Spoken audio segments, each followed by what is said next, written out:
www.irish.ie, the preferred online address for business in Ireland. Did you know that 81% of Irish consumers believe that buying Irish is important? Now is the time to support Irish businesses who've moved online while we stay safe at home. Guaranteed Irish welcomes companies that are altogether better choices for our communities, so look out for it. Stay at home with .ie and continue to support Guaranteed Irish businesses. Altogether better. Wondering how you can show your support to businesses and individuals during the COVID-19 crisis? Check out oneaday.ie, a collaborative initiative that is providing a platform for people to help one another and reach a larger audience. Whether you're offering services and expertise, homeschooling and fitness ideas, or just sharing some love and humour, every little helps. If everyone did their #oneaday, imagine the combined impact across the country. See oneaday.ie for more info on how to get involved, or follow at oneaday.ie on Instagram. Have a great evening with itsforwomen.ie. Don't live your life on hold. Get a quote now at itsforwomen.ie and see why we're trusted by over 130,000 women in Ireland. Football on Off the Ball. With Paddy Power, the greatest football partnership since Jeff and Heskey. All right, it's 7:30 on a Thursday, so it's time to talk to John Giles. Evening, John. Evening, Nathan. You're keeping well? I'm good, thank you. Good. Still going anyway. You weren't online last week anyways, because the Liverpool supporters, they were exercised, I think it's fair to say, by your selection. There was a lot of talk about Alexander-Arnold. Maybe he should have been in at right back, but I think there was a general enough agreement. These are tough decisions that need to be made, but you've brought more trouble upon yourself. You're going to pick your all-time Manchester United 11 this evening. Yeah. Can I just say from last week with Alexander, I think he's a terrific player, Nathan, and maybe in 4 or 5 years' time, then I could make a different decision on him. But same again tonight. I mean, I picked the Manchester United team and I've had loads of great players. But again, the team, in whether it be 4 or 5 years' time, if you ask me again if I'm alive, that they could be different. But that's the way it is. That's the team I'm picking.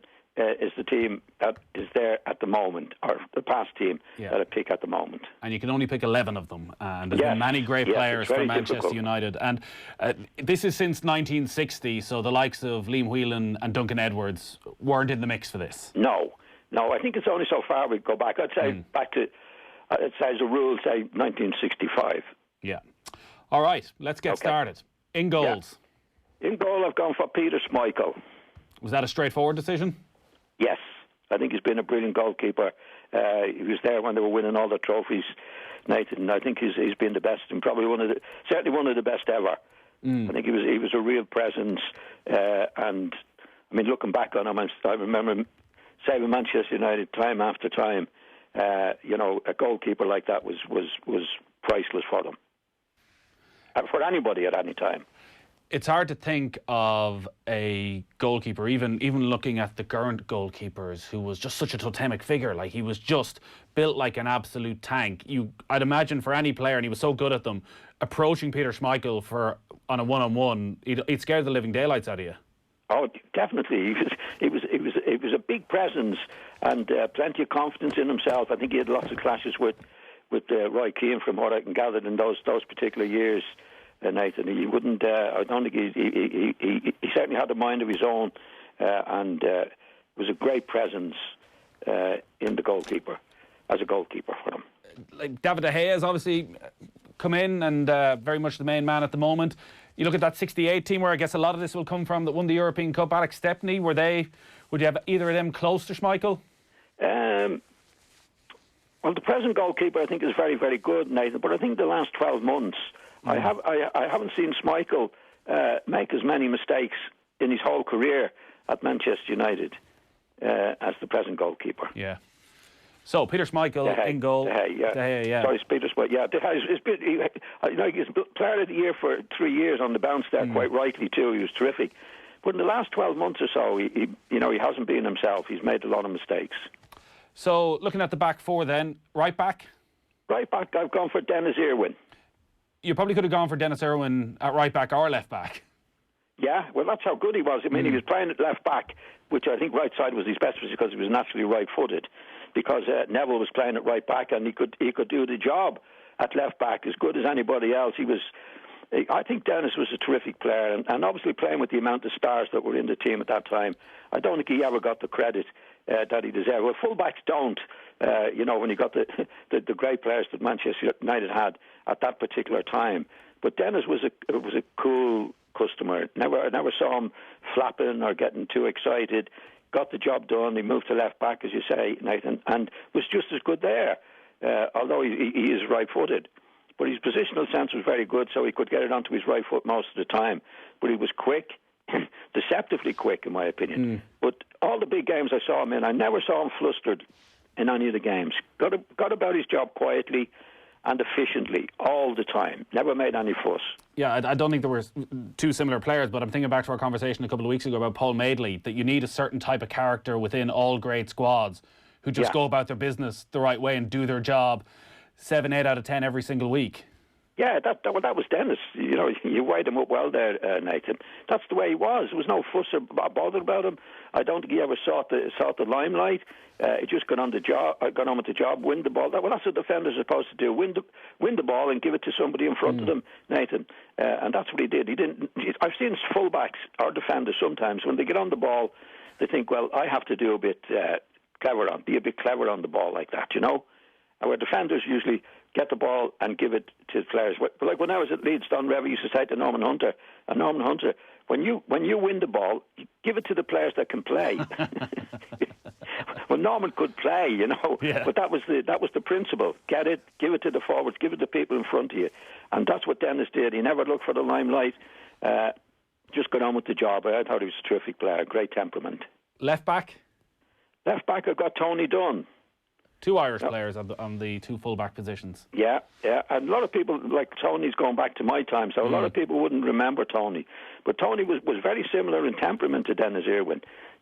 Did the job quietly, but terrific. He was very quick, Nathan. He played in Manchester United's great years. He was in the Manchester United team when they won the league in 1964.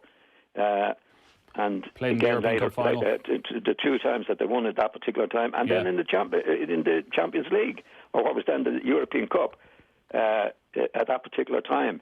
And again, a bit like Dennis, very quiet. He played with great players like Law Best and Charlton. Didn't try to seek the limelight in any way, but really got the job done. Very like Dennis, deceptively quick. Used the ball well. No fuss about him. And it wasn't a big lad, but good in the air. Like Dennis was good in the air as well. But, you know, complete player. No, I never saw anybody give Tony Dunn the run around. You were already at Manchester United when he arrived over to England. Yeah. Was he somebody who you could tell straight away was going to make it at the top level? Well, funny enough, I played against Tony under 15, right? Schoolboy football, and he didn't get in the schoolboy international team. Right. Nathan. So what? You were home farm. He was Stella Maris. No, he played for Finbar, St. Finbar's. I was Stella Maris at that particular time, but Tony, he wasn't. He became one of the great players, but at number 50, when he was only under 15, you'd never believe that he could progress like he did. He didn't come to England until he was 18, 19. He actually played for Shelbourne a few years in the League of Ireland. Yeah. Then he came to Old Trafford, but took to it straight away. You know, he's only at Old Trafford a few months before he got in the team and never went out of it. But again, he was playing with Law Best, Charlton. All these guys were getting the headlines. But Tony got on with the job and was certainly, I think he was the best left back in England for 10 years. So 2 Irish players in the 2 full-back positions. What about your 2 centre-halves? I've gone for Stam. Yeah. And Nemanja Vidic. I don't know whether I'm presenting these release first. Vidic, centre-back. I thought the two of those were terrific players for them. Very solid. Again, got on with the job. Good, really, really good defenders. No Rio Ferdinand? No. I thought Vidic, when they played together, I thought Vidic was the main man. Vidic was the man that went for all the headers, and Ferdinand was a very good player and good on the ball, but he was sweeping up, Nathan. You know, he was sweeping up. But Vidic, in my opinion, was doing the more difficult job and the more important job. And it's like if you look at the record for corner kicks, Vidic scored an awful lot of goals from corner kicks for Manchester United. Rio Ferdinand hardly ever scored with a header from corner kicks. So they were different. I think Rio Ferdinand would catch your eye more than Vidic, but I thought Vidic was more effective than Rio Ferdinand. Stam only had 3 seasons at Manchester United, won the title in each of the 3 seasons, won the Champions League in his first year at the club. Obviously enough to make a big impression. I know we're not picking this team that they would ever play together, but could Vidic and Stam play together, or were they very similar type of players? Oh, yeah. But both of them were reasonably good on the ball, but they were real the centre-halves. I think when you see a centre-half or a defender, you know, they're going to win. Are they aggressive? Are they going to do the things that you want them to do? And in Vidic's case was a bonus because he could score from corner kicks and free kicks. He was very good. He's a very good record on it. Stam was a very, very solid defender. You know, you want defenders to defend. I mean, I think Ferguson said himself that he made a mistake letting him go. Yeah. At that particular time, and Ferguson didn't make many mistakes. But I'd always go for the lads that could defend in that particular position, and both of them could play a bit. Nathan, they weren't bad on the ball. You know, they weren't hopeless on the ball. Actually, the control was quite good. So I would definitely go for those two. We need to take a quick break. I don't think we've even got to the controversial selections just yet, John. We're going through Manchester United's all-time 11, and we'll bring you through the midfielders and the attackers right after this. Football on Off the Ball. With Paddy Power, the greatest football partnership since Juff and Heskey. Apart from the activities that I've listed, there should be no travel outside of 2 kilometres radius of your home for any reason. It's down to us. It's down to what we decide to do in the coming days and weeks. I'm appealing to every man, woman and child in our country to make these sacrifices, not out of self-interest, but for the love of each other. We need to think, I might have the virus. What will I do to make sure I don't pass that virus on to other people? Stay ahead of the real story with News Talk. There is no fate but what we make for ourselves. Switch to SSE Electricity and get an incredible 26% off your home electricity. Switch today and join the thousands of Irish homes and businesses sourcing their power from 100% green energy. Get your 26% discount today. Free phone 1800 818 466. This is a great deal. This is Generation Green. EAB €879.22. Offer from 20th November 2019. Rates valid from 3rd of December 2018, subject to change. 1 year standard unit rate discount for new home electricity customers on direct debit and e-bill. For details of T's and C's, EAB, exit fees, standing charges, see sscelectricity.com. Need to get rid of some junk? Clear out the shed or the attic? Or maybe tackle that overgrown garden? Why not pick up a big yellow A1 skip bag from your local Circle K store? With a 10% discount on collections, it's great value. Remember, A1 skip bags are available from your Circle K Dublin, Cork, Waterford and Limerick, except Circle K Express. See a1skipbags.ie. Football on Off the Ball. With Paddy Power, the greatest football partnership since Juff and Heskey. You're welcome back. It's Thursday's Off the Ball. Nathan with you this evening. We are talking to John Giles about his all-time Manchester United 11. You can get your thoughts in to 53106. We've gone through the defence already. We've got Peter Schmeichel in goals. Dennis Irwin and Tony Dunn are the two fullbacks, all-Irish fullback pairing, and Nemanja Vidic and Jaap Stam in the centre of defence. Let's move on to the midfielders, John, and I don't envy you with this because, like, off the top of my head, you're talking Bobby Charlton, Nobby Stiles, Brian Robson, Roy Keane, Beckham, Giggs, Scholes. There's no shortage of options in this one. Who have you gone with? I've gone with Paul Scholes, Roy Keane and Bobby Charlton. No Ryan Giggs? No. I'm sorry to say. I've got a list of players, 2 players in particular that I would love to have got in the team. One was Brian Robson. And the other one was Wayne Rooney. Giggs is not in it. Beckham's not on it. All these terrific players. I'll just read them out, the lads that need mention. Beckham, Cantona, Giggs, Pallister, Bruce, Ferdinand, Hughes, Evra, Van Nistelrooy, Strachan, Dwight York, Andy Cole. But particularly Wayne Rooney and Brian Robson. And maybe probably particularly even more Brian Robson. I think Brian was there in the Atkinson time more than the Ferguson time when they were really winning the big trophies. But I played with Brian Robson at West Brom, and I hate leaving him out of the team. I hate leaving Rooney out of the team, but I have to go with the ones that are there. Well, it's hard to pick one of the other three to leave out as well. So what was it about those three that separated them from the players you had to leave out? Well, I think Scholes was the best midfield player, real midfield player of his time. And I think it was a shame that he didn't play more for England because, they had Gerrard in there and Lampard in there, who neither of them could do what Scholes could do. Scholes was definitely the player that linked back to front, scored his fair share of goals, but distributed the ball brilliantly. I thought he was a terrific player. Keane, well, we all know about Keane. Keane was the driver in that particular team, took no nonsense from anybody, well, apart from Cantona when he played there, in my opinion. But Keane was the driving force, never satisfied with what the team was, how well they were doing or he himself was doing. And that's what the great players do. They're never satisfied with what they do. And Keane did that in a spectacular way. And then we come to Bobby Charlton. Well, I think I've said to you before, Nathan, Bobby Charlton was the best player I ever played with, and he was the best player I ever played against. He was absolutely brilliant. Could do it on his own, didn't need me. I played with him in the middle of midfield, didn't need me. I'd be in a good position, and I think I was going to get it, wouldn't get it.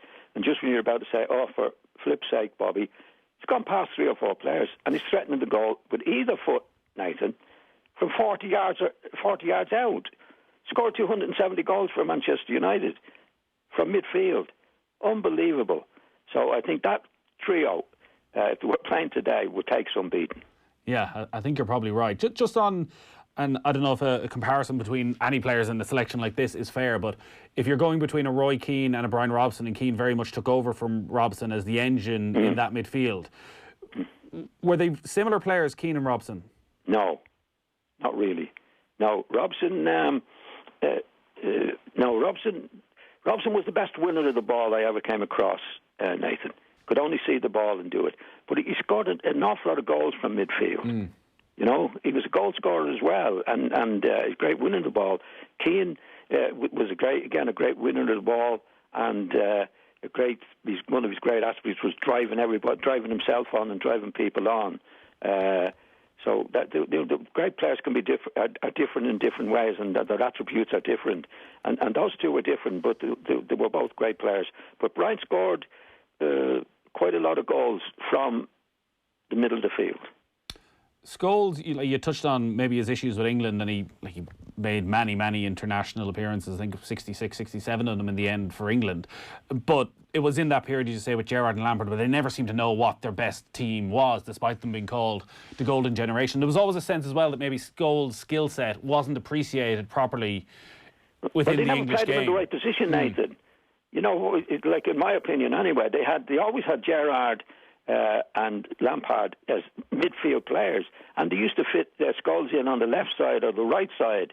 That wasn't his game. Like in my opinion, Lampard and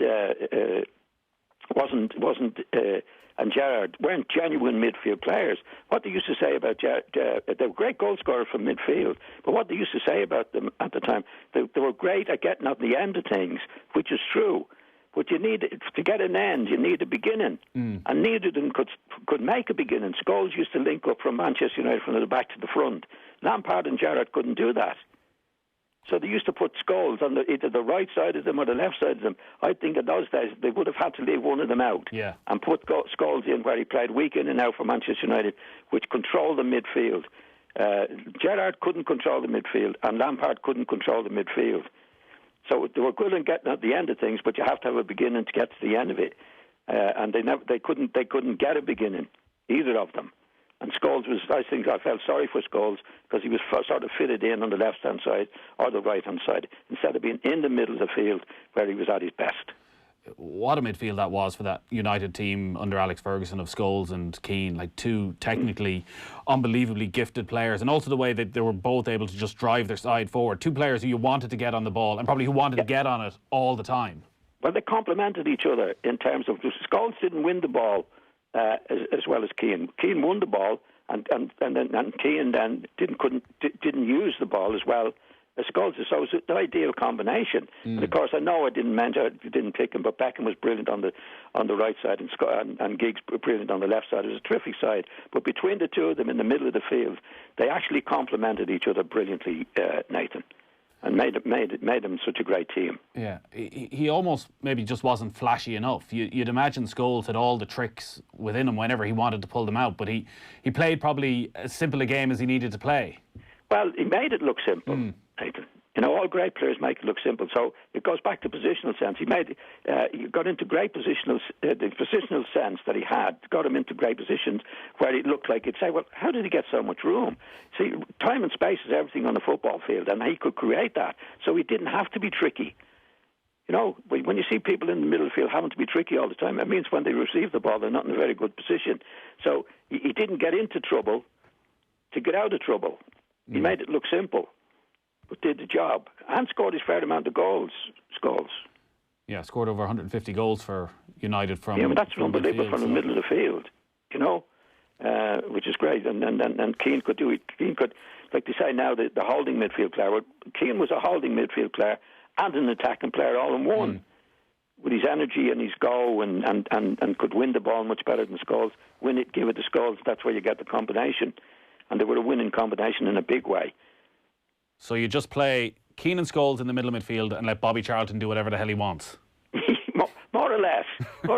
And I don't mean that in a bad way. Yeah. But Bobby would still be scoring his goals with these guys. In fact, you know, Bobby could get on the ball and not have to use them so much. He'd just do it on his own. That's what I felt with Bobby anyway, playing with him. He didn't need me. And I was told at Old Trafford, you know, when you're in the team, when something is on with one of your teammates, let it go simple and quick. Well, there's a lot of times I was played with Bobby, I'd be in a good position, but I didn't get it simple and quick. But just when I'd be out to say, for heaven's sake, well, more than heaven's sake, Bobby, he's gone past 3 or 4 players, Nathan, and he's threatening the goal with either foot from 40 yards out. So you couldn't say anything to him. He didn't need me, you know. I think Keane and Scholes needed each other. When I played with Billy Bremner at Leeds, we needed each other. Yeah. Grew up around the other. Bobby didn't need anybody. Yeah. Just did it on his own. You wouldn't really best player I played with, best player I played against. Not the most enjoyable player to play with, I must say, and certainly not the most enjoyable player to play against. You know, but he was just brilliant. Yeah, you wouldn't really get away with going into Matt Busby saying he's not passing the ball to me, boss. No. You'd be told where to go. No. He'd say, go away. Let Bobby do what he wants to do. Yeah. You just keep giving him the ball. He did. Let him score his goals. I was great. Let's get on to the front three then again. The list, you touched on some of them there: Rooney, Van Nistelrooy, Hughes, Cole, Cantona, Best, Law, Ronaldo. It's some choice. So which 3 did you go for?